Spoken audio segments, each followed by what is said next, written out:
പടച്ചോന്റെ കാരുണ്യം കിട്ടുന്നത് കണ്ടോളി. അന്യോന്യം പോരാടി പോരാടി നിൽക്കേണ്ട പൊന്നാലെ ക്ഷേത്രങ്ങൾ പള്ളികൾ തീർക്കേണ്ട. പടപ്പ് പടപ്പോട് പിരിശില നിന്നോളി. പടച്ചോന്റെ കാരുണ്യം കിട്ടുന്നത് കണ്ടോളി.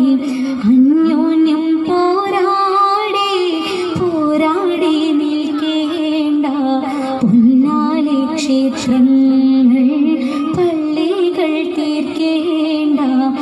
മനുഷ്യൻ മനുഷ്യനെ സ്നേഹിച്ച് നോക്ക, മനസ്സിനകത്തൊരു പള്ളിയുണ്ടാക്ക. മനുഷ്യൻ മനുഷ്യനെ സ്നേഹിച്ച് നോക്ക, മനസ്സിനകത്തൊരു പള്ളിയുണ്ടാക്ക. അതിലേതു ജാതി